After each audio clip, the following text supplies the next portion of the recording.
Hi everybody, here is what we did in class to help tutors.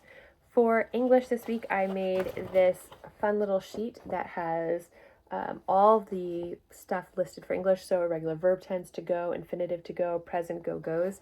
I have non-readers, so when I had just made it the puzzle pieces, they didn't know how to put it in order. So this way they can use it as a matching piece for right now, and the older kids can just sort them.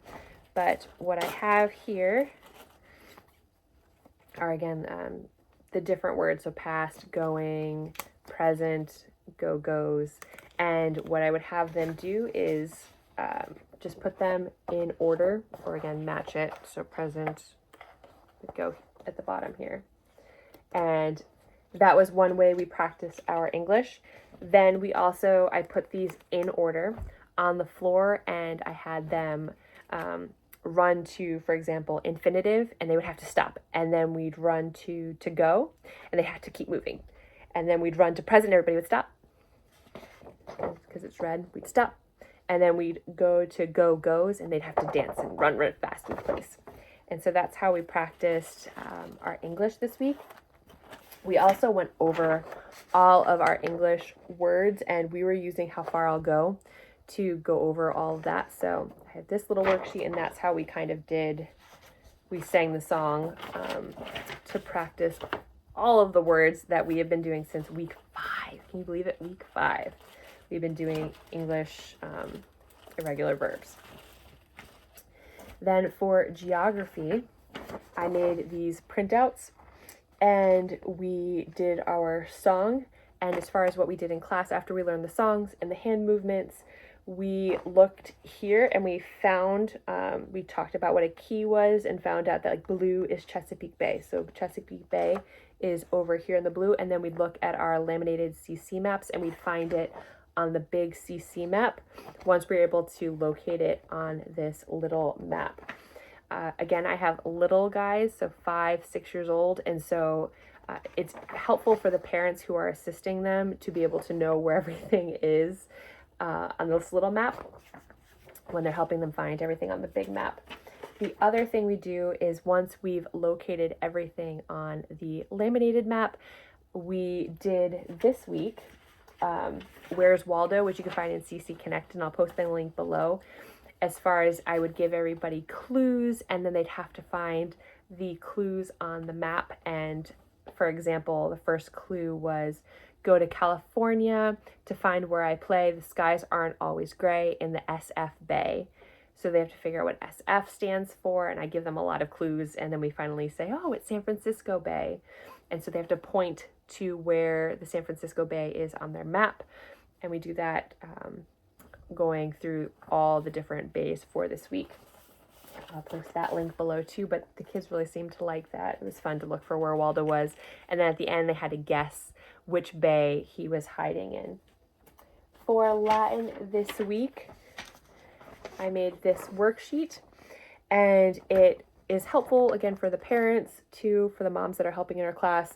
I have it so that the words and what they line up with are kind of color-coded to a degree. After we practice saying it and learn our ASL signs, or our signs for the different pieces of the Latin work, we come back to this sheet, and I or the parents will keep singing it. And while we're singing it, the kids follow the path of the words. So for example, so it's in Principio erat verbum, et verbum erat apud deum. And so they're just following the maze, and they've really enjoyed that. This week actually was a little harder because the thing was so much smaller. So next week we are going to a bigger version that again I found on CC Connected, so I'll post that link for you. For science, we did a couple of things.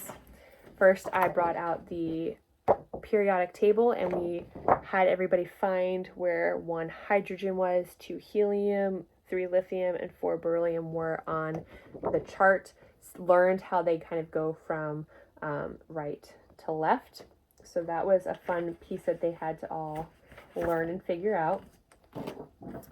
Then I passed out our these cute little cards that I found, and I'll link below. And so then all the kids got these cards that look like these. And because the last couple weeks we've been learning about atomic number, element, atomic mass, and symbol, we had them find it. So I had them put in order of atomic number. So that would be hydrogen to beryllium. And then I had them put it in order of, we had to mix them up and then put them in order of atomic mass, which is 1, 4, 7, and 9. And then we also, so they enjoyed that. And then we also went and I made these things from last week, which identifies the different pieces. So I have atomic mass, symbol, element, and atomic number. And we looked at another version of it, because atomic periodic tables can look all sorts of differently. So some look like this, some are more colorful, some looked like this. But we went back to the one we've been using the last few weeks, and we again just labeled it. So atomic number, atomic mass, the element at the bottom here is hydrogen, and then symbol for H. And so the kids have liked that. And again, because we've been doing it for the last couple weeks, they're starting to understand what each of the things are, which is why we're doing it, just to really have it all make sense. Because that's important. So that's what we did for science this week. And let's see, timeline. We had our timeline cards. I put a little unicorn with a dry erase, or it's laminated, so then I use a dry erase marker to put the first letter of the timeline card in there, so I can ask, all right, who has A? Who has J? And then after I find out who has A, I'll be like, okay, A is for age of industry. And so then that person knows that they have age of industry. Again, because not everybody can read, but they all know their letters. So this is a helpful way to just kind of start bringing it all together. And this week I had the kids hold them all in order. And as we listened to the song, they had to hold theirs up really high. So they enjoyed that, and it was a lot of fun. But that is what we did. Oh, and for math. For math this week, we are talking about the area of a rectangle. So after we learned our song, I closed my eyes and I said, all right, I'm going to count to 20. And I want you guys to go in the room and find something that's a rectangle. And every time I would go to wherever a student was, a door, a window, a cell phone, a piece of paper. And so I would say, okay, let's practice now. The area of a rectangle equals length times width. And so we would say it and we'd point and we'd draw length times width. And then I'd also ask them, well, how do we know it's a rectangle? Well, it's 2 long sides and 2 short sides. So that was something else that they enjoyed. And we'll do that over the next couple weeks as well. And then for history, we did these silly words. So for example, I would say in 1970,000, and they'd be like, what? Not 1970,000. And they would correct me and raise their hand. And then I'd be like, oh, okay, you're right. What is it? Like 1917. So I would say in 1917, Peter Pan asked, no, not Peter Pan, President Wilson. Like, oh, okay, President Wilson. Let's see, I got it this time. In 1917, President Wilson asked costumes. No, it's not costumes.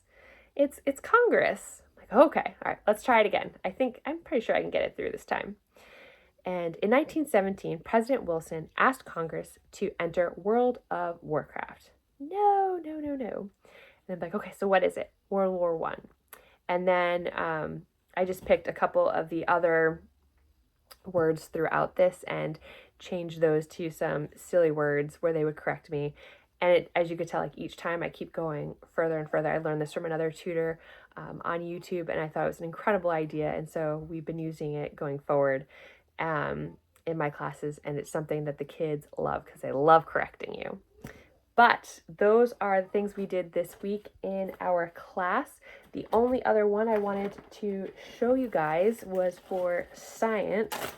And we did this for part of our review. And so I made these shadow cards that are for all of the memory work, weeks 1 through 24. And so I laid them out on the table, and the moms would kind of be sitting around by their kids and helping them.